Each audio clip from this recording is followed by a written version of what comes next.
لو أنزلنا هذا القرآن على جبل لرأيته خاشعا أنزلنا هذا القرآن على جبل لرأيته خاشعا أنزلنا هذا القرآن على جبل لرأيته خاشعا متصدعا من خشية وتلك الأمثال نضربها للناس لعلهم يتفكرون.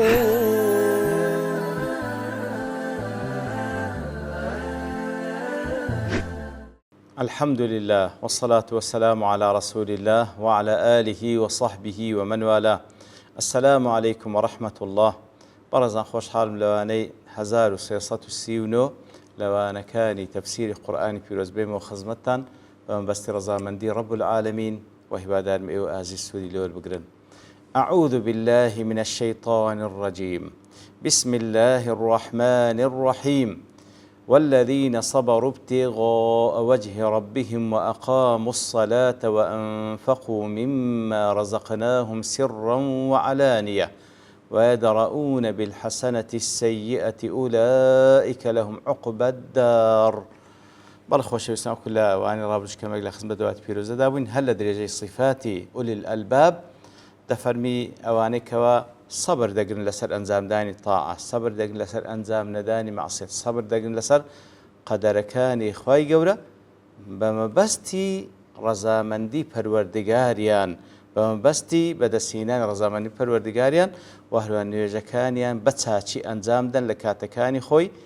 و هەروەها بە هەموو مەرج و شروط و ئەرکانەکانی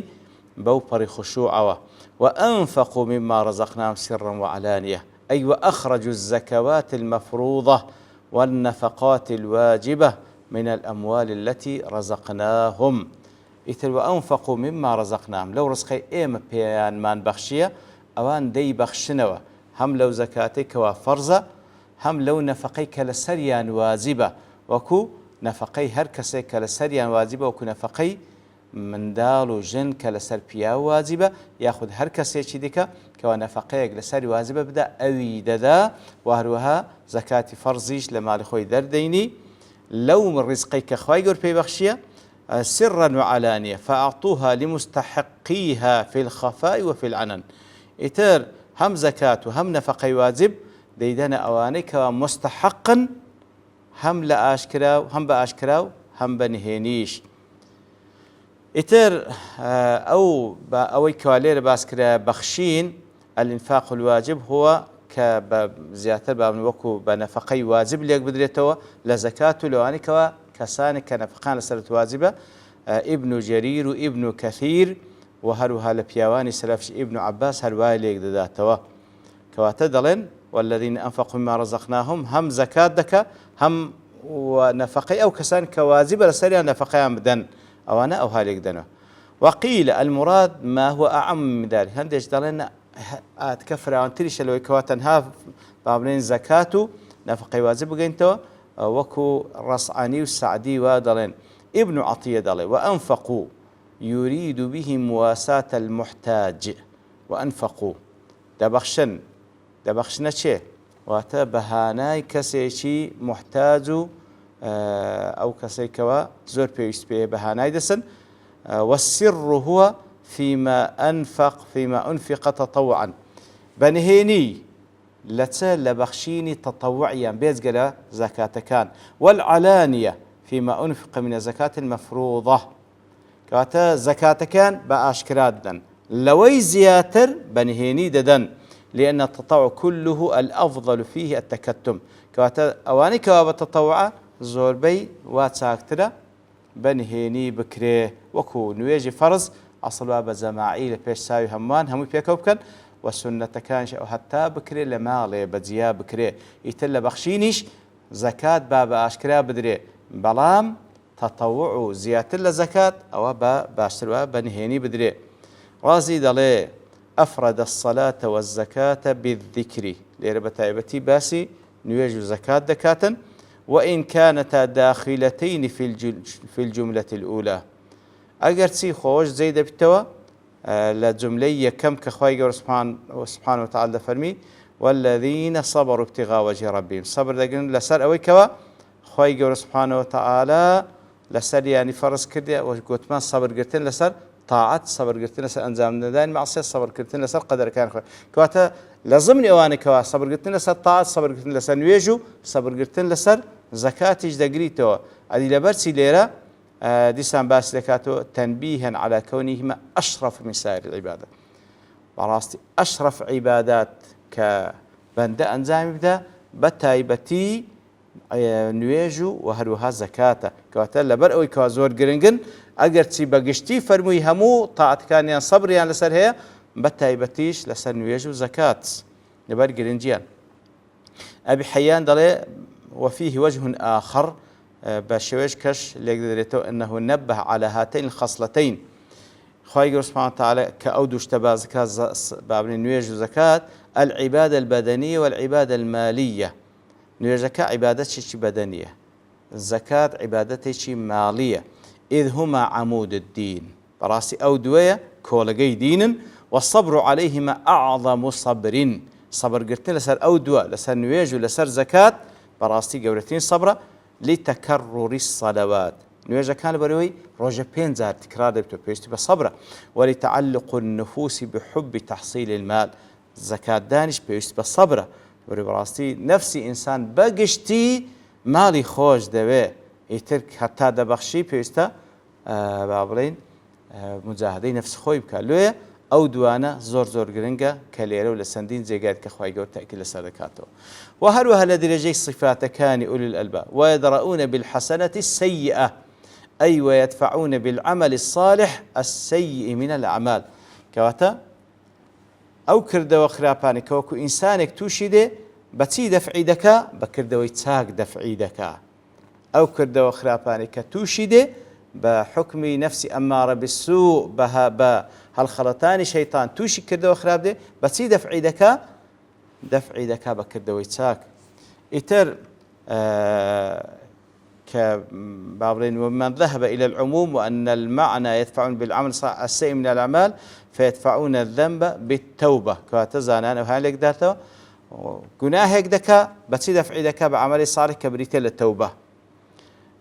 وسيئة من أساء إليهم بالإحسان إليه كسي خرابيان لقل دكا أو تاكي لقل دكاتو يتر أو زانانك وهالك دايتو وكو قرطبي وشوكاني قرطبي دل يدرؤون بالحسنة السيئة أي يدفعون بالعمل الصالح السيء من الأعمال واتا بكردوي تاك كردو خرابكانيان لا ددن وكدل ابن عباس باي فرموه خواهي يقول لخوي باي برازيبي باشان هشت قولي دي كباز دكاتن كدل بوي ودبتنو قول معناها كلها متقارب كزوربان لو قولان نزيش يكن والأول يتناولها بالعموم يكمشان أو كواباسكر كوا هر جناحك دكان بطاعتك لا يددن دله أو قولان لهم يجيترا وكخاي وزفر إن الحسنات يذهبن السيئات لسورة هود نبري براس كان خرافة كان لا ددن شو كان يجدله ويدرؤون بالحسنة السيئة يدفعون السيئة من أساء إليهم بالإحسان إليه كواتا أو كسيك خرافيان لقل دكا أوان أو خرافي ولادن بساك كردن لقلي بساك كردن لقلي وكخوا يقول سورة المؤمنون آيات نصرج فرم ادفع بالتي هي أحسن أو كا للتعامل لقل خالتشي بساك ترين شيوا خرافك أوي لابدا أو يدفعون بالعمل الصالح العمل السيء بعمل صالح عمل السيء أو كردو خراب كان لادن أو يدفعون الشر بالخير الشر لا دبن بأنزام داني خير أو المنكر بالمعروف كمنكر موجودة أو أن باتساكا لا يدبن أو الظلم بالعفو كسي ظلم يعني ليكري أو أن عفو إذا كان أو الذنب بالتوبة قناهي كردية التوبة لمقابل ذكاء ولا مانع من حمل الآية على جميع هذه الأمور هزمان عنك وأوآتها مؤوانا دقريت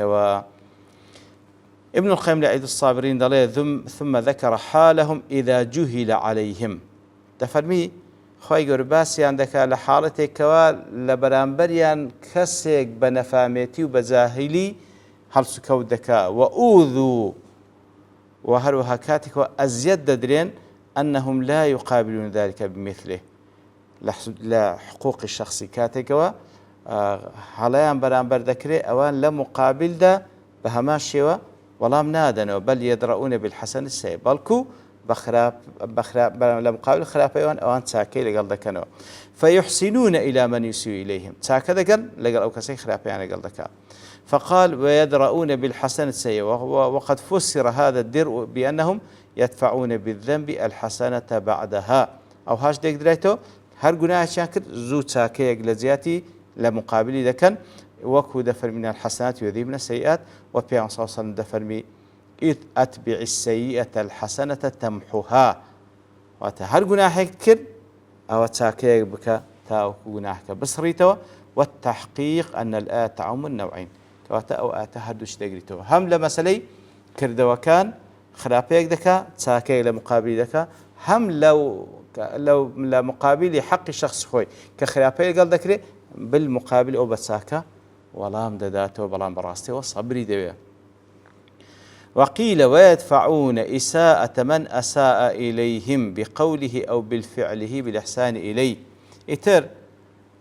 ئەوانە کەسێکەوە بەقسە یان بەکردەوە خراپەشیان لەگەڵ دەکە ئەوان چاکە لەگەڵ دەکەن وەکو ئەو زانانەیە هەڵێک دەن وەکو ئیبن جەریر ئیبن عەطیە و ئیبن کەثیر و سعدی وهروە لە پیاوانی سەلەف ئیبن زەید سعیدی کوڕی جوبەیر و ضەحاک ئەو هەڵێک دەن هەم دیسان لە عیدەت الصابرین دەڵێ کاتێکەوە خۆی گرتم الذين يوفون بعهد الله ولا ينقضون الميثاق والذين يصلون ما أمر الله بأن يوصل إلى قول ويدرؤون بالحسنة السيئة دەڵێ ئەو ئاياتانە فيها جميع مقامات الإسلام كلها هم مقامات كان إسلام وإيمان تيدا حيث اشتمل على فعل المأمور وترك المحظور برؤاتا أواني تيدا كوا فرماني بيكرا أواني تيدا كوا واصد قذخرا وكان دينا وهروها الصبر لسر قدر كان خواهي قول دقن ابن عاشور ضله وفيه إعادة أسلوب التعبير بالمضارع ليردا بأسلوب المضارع خواهي قول دفن ويدرؤون بالحسن السيئة فعل مضارع لاقتضاء المقام إفادة تجدد كاتب فعل مضارع سيدا نيبونوي تيدا إيمان إلى أن تجدد هذا الدرء مما يحرص عليه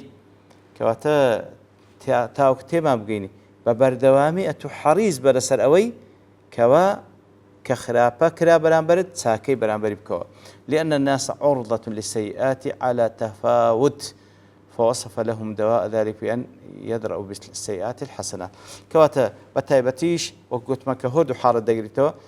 همو إنسانك معرضة كوا توشي هلا به توشي جناح به كواتا بردوامي هر غلطك تكر زو توبي لي بكو كردوي تساق لمقابل بك تاوكل أبدا هر خراب هيك البرامبريك لا بردوام با كوا تساكي لقلبك كوا أولئك لهم عقبى الدار وتأوانك وأوصفتان هي أوانا عقبى الدار يعني لبوها أي لهم في الآخرة الجنة عقبى الدار تيا عاقبتي باشترين تيجاتيا بهشت أخوة يقول بمن بخش وقيل المراد بقوله تعالى عقبى الدار لهم عاقبة الآخرة وهي الجنة بدل النار أو هالك دريتو كواتوان عاقبة بهشتان بيدا بخشري كوا بدل النار لزياتي آجر أوان بهشتان بيدا بخشري وكو قرطبي وادله وقيل المعنى لهم عاقبة الدنيا وهي الجنة أو هاش ديك ذاته عاقبتي أو دنيا كآخرة أوان لآخرة بهشتان بيدا بخشري وكو رصعاني وشوكاني وقاسمي دله ابن عطية دله عقبى الدار يحتمل أن يكون عقبى دار الدنيا احتماله بمعنى عاقبتي أو دنياي كقيامته ثم فسر العقبى باشان أو زباسي أو عقبى الدار تسيك بيان دا بخشري لباشي دنيا جنات عدن يدخلونها وكل آتي دوات الهاتية إذ العقبى تعم حالة الخير وحالة الشر طبعا عاقبات هردو عاقبات احتماله يعني ككسق احتمال عاقبته تساق بي كسش احتماله عاقبته سرنزامي خراب بي ويحتمل أن يريد عقبى دار الآخرة لدار الدنيا عاقبتي أو دنياتي آخرة الدوادادي أي العقبة الحسنة في الدار الآخرة هي لهم كاتبوا معنا هذا أوانيك وأوصفاتنا هي طبعا كالدواتري تفصيل بيدك وعاقبتها كبريتي لبهشت عاقبتي أوان لو با بڵێن لەو ئاخرەتێکەوە لە دوای دنیا دێتن ئەوان عاقبەتی چاچیان لە بۆ هەیە. ابن كثير دڵێ عقبى الدار وهي العاقبة والنصرة في الدنيا والآخرة، ولكن لهم عقبى الدار أو عاقبة تساكية أو سركوتن سرفرازية هم لدنيا هم لقيامتيش بدستي دينا. أولئك أوانك وأصفتانان هي أو أولو الألبابانك وأصفتانان خير باسكر أنا عاقبتيان هي تعاقبتك ساشان هي لآتي دوات الروين دكاتو أو بهشتك كوا تاروانيان دكا كوا تخوشيك لبويان تێدا ئامادەکرا لە خوای گەورە پەڕێوین لەو کەسانە بین کەوە ئەو ئولول ئەلبابە بین کە ئەو سیفاتانەمان لێ دێتە جێ تاوەکو ئەو عاقبەتە چاکە چاوەڕوانمان بکە. وصلى الله وسلم على نبينا محمد وعلى آله وصحبه أجمعين وآخر دعوانا الحمد لله رب العالمين. لو أنزلنا هذا القرآن على جبل لرأيته خاشعا أنزلنا هذا القرآن على جبل لرأيته خاشعا أنزلنا هذا القرآن على جبل لرأيته خاشعا متصدعا من خشية الله. وتلك الأمثال نضربها للناس لعلهم يتفكرون.